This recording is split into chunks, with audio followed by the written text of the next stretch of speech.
Assalamualaikum warahmatullahi wabarakatuh.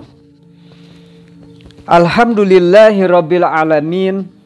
Wassalatu wassalamu ala asrafil anbiya'i wal mursalin wa ala alihi wa sahbihi ajma'in. Amma ba'd. Saudara-saudara serta anak-anakku yang sedang belajar di rumah, yang saat ini sedang mengadakan pelajaran jarak jauh, barangkali anak-anak memerlukan sekali dengan materi-materi pembelajaran, maka sangat tepat anak-anak berada tetap di channel Karakteristik Muslim. Untuk itu sangat berharga manakala anak-anak dan saudara-saudara memberikan dukungan terus kepada Bapak untuk senantiasa berjuang di channel ini supaya syiar-syiar Islam terus berkembang, ya. Insya Allah Allah akan memberikan pahala yang berlipat ganda kepada kita yang senantiasa memberikan maslahat kepada ummah supaya Islam tetap tegak. Anak-anak sekalian yang dirahmati oleh Allah Subhanahu wa taala, pokok bahasan yang akan dibahas dalam pertemuan ini sangat singkat namun sangat berarti dalam kehidupan kita sebagai muslim, yaitu adab ketika kita hendak pergi ke masjid untuk sholat berjamaah. Karena seringkali dilalaikan oleh kebanyakan kaum muslimin adab-adab apa saja, sunnah-sunnah apa saja yang dikehendaki oleh Rasulullah Sallallahu Alaihi Wasallam. Untuk itu, yang pertama adalah ketika kita hendak pergi ke masjid untuk melakukan sholat berjamaah, yaitu mandi dan berwudu untuk membersihkan kotoran atau hadas dan najis yang menempel pada tubuh kita. Tentang anjuran ini adalah Allah berfirman untuk kita semua, yaitu untuk berwudu sebelum kita menunaikan salat atau ibadah salat fardu ini. Allah Subhanahu wa taala berfirman di dalam Al-Qur'an Surat Al-Maidah ayat 61. A'udzubillahi minasyaitonir rajim.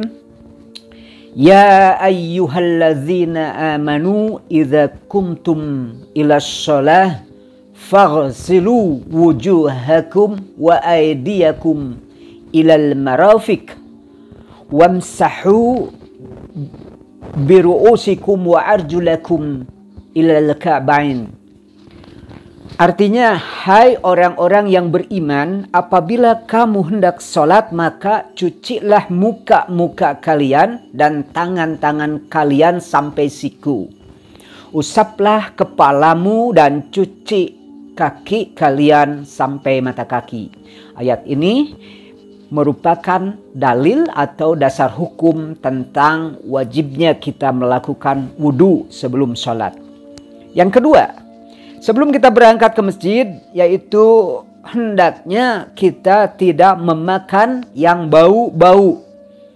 Yang bau-bau itu umpamanya makanan-makanan yang menimbulkan bau, aroma yang tidak sedap, ya, sehingga membuat orang merasa terganggu ketika dalam sholat, ya. Umpamanya makan bawang merah, bawang putih, jengkol atau pete, ya, itu makanan-makanan kesukaan orang-orang Sunda itu, ya. Nah, itu ketika mau berangkat ke masjid, hindarkan itu semuanya karena ada larangannya dari Rasulullah Sallallahu Alaihi Wasallam.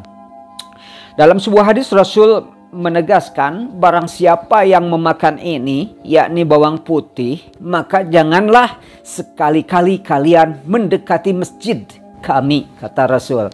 Jadi larangannya begitu tegas, ya. Kita dilarang untuk makan bawang putih, bawang merah, ya, jengkol atau pete dan sejenisnya. Hadis ini diriwayatkan oleh hadis riwayat Bukhari dan Muslim, ya. Yang ketiga, kita dianjurkan untuk memakai pakaian yang rapih, bagus, bersih, dan menggunakan wewangian supaya tercium aroma yang enak dicium oleh jamaah yang ada di masjid. Di dalam Al-Quran surat Al-A'raf ayat 31 Allah berfirman, ya, hai anak Adam, pakailah pakaianmu yang indah di setiap memasuki masjid. Demikian ya. Nah sekarang yang keempat, adab apa lagi ketika kita hendak pergi ke masjid, yaitu ketika azan berkumandang bergegas pergi ke masjid. Ya.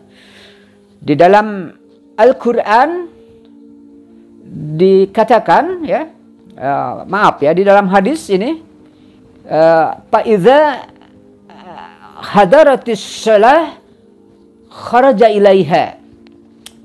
Hadis mengatakan bahwa ketika ada panggilan sholat berjamaah, beliau Shallallahu Alaihi Wasallam bergegas pergi menunaikan sholat. Hadis Bukhari. Dan ketika berjalan menuju masjid, hendaknya dengan tenang, tidak berlari, karena misalkan kita takut tertinggal rakaat sholat. Sabda Rasulullah Sallallahu Alaihi Wasallam, "Idza ataitumus shalah fa'alaikum bis sakinah." Artinya, jika kalian mendatangi sholat, bersikap tenanglah, bersikap sakinah, bersikap tenang, jangan geruta-gerutu, jangan berlarian ketika kita datang ke masjid, ya. Hadis ini diriwayatkan oleh Bukhari dan Muslim. Yang kelima sekarang, yaitu masuklah ke dalam masjid. Ketika tiba di depan masjid, masuk ke dalam masjid dengan melangkahkan kaki kanan ketika hendak masuk masjid, ya. Tapi dengan syarat dalam keadaan berwudu, ya. Adapun doa yang harus anak-anak hafal adalah doanya populer, yaitu Allahumma ftahli abwaba rahmatika. Ya Allah, bukakanlah untukku pintu-pintu rahmatmu. Nah, itu adalah adab ketika kita mulai masuk melangkahkan kaki kanan ke dalam masjid. Lalu keenam, ya, sebelum kita duduk di masjid jangan dulu duduk, ya. Ketika sampai di dalam masjid kita tetap berdiri. Maka kalau ada waktu, masih ada waktu, artinya belum segera tiba iqamah, maka seyogianya kita melakukan 2 kali sholat sunnah, 2 rakaat sholat sunnah yang disebut dengan sholat tahiyatul masjid, ya. Nah, ini untuk melaksanakan sholat tahiyatul masjid ini Rasul mewanti-wanti dengan sabdanya adalah, jika salah seorang dari kalian masuk masjid, maka hendaklah dia sholat 2 rakaat sebelum dia duduk. Hadisnya diriwayatkan oleh Al-Bukhari. Yang ketujuh, kita dilarang menyaringkan suara ketika ada di dalam masjid. Kita dilarang bermain-main, kita dilarang berlarian, terlebih melompat-lompat di dalam masjid tidak boleh, ya. Nah, ini kebiasaan anak-anak nih di masjid yang Bapak lihat di masjid sekolah itu, berani anak-anak lari-lari ke sana kemari, segala dilempar, alat-alat sholat dipukul-pukulkan sama teman. Ini perbuatan yang kurang beradab, ya. Tidak boleh anak-anak seperti itu, ya. Bahkan larangan tegas itu Rasul melarang kita bersyair, bernyanyi di dalam masjid, ya. Bukan hanya bernyanyi, bersyair, terlebih Rasul di dalam al-hadisnya yang sahih dikatakan bahwa membaca Al-Quran sekalipun ketika ada orang yang sedang sholat itu tidak boleh. Karena apa? Ketika yang sholat, pasti orang sholat itu terganggu, ya. Terganggu konsentrasinya sehingga dia lupa rakaatnya berapa yang telah dilakukannya, ya. Dan dia akan sangat terganggu. Jadi di masjid itu kita usahakan penuh khusyuk, tawadhu. Apa yang bisa kita lakukan kalau sudah sholat tahiyatul masjid, duduk dengan baik, dengan sopan, lalu kita berzikir, ya, berzikir kepada Allah. Ya, kita memintakan doa, apa saja doa ketika antara azan dan iqamah itu termasuk waktu-waktu yang mustajabatud doa, ya. Diijabahnya doa itu. Jadi kita berdoa, bukan berlari-lari, ya, kemudian membuat suasana menjadi bising. Nah, hadis ini Rasulullah memberikan satu hadis yang sangat tegas ketika orang berani bersair, berani bernyanyi, berani berbuat bising. Hadis Rasulullah Shallallahu Alaihi Wasallam, man ra'aitumuhu yushidu syi'ran fil masjidi faqulu faddallahu fakka salasan. Ya, artinya barang siapa yang kamu lihat orang bersair di masjid, ya, maka katakanlah kepadanya dengan 3 kali, mudah-mudahan Allah menghancurkan mulutmu. Sabda Rasul, ya, nauzubillahi min dalik. Mudah-mudahan kita terhindar dari perbuatan yang seperti itu, ya, yaitu kita berbuat bising, berbuat mengganggu dengan nyanyi-nyanyian, syair-syair yang tidak perlu di dalam masjid, ya. Bahkan mungkin di dalam masjid ada terjadi transaksi jual beli, ya, jual beli bisnis, itu diharamkan oleh Rasulullah SAW. Nah, hadis tadi adalah hadis riwayat Tirmidzi dan Nasa'i, ya. Yang ke-8 sekarang, ya, adab ketika di dalam masjid adalah kita senantiasa setelah sholat itu kita senantiasa mempererat silaturahim dengan saudara-saudara kita sesama muslim, ya.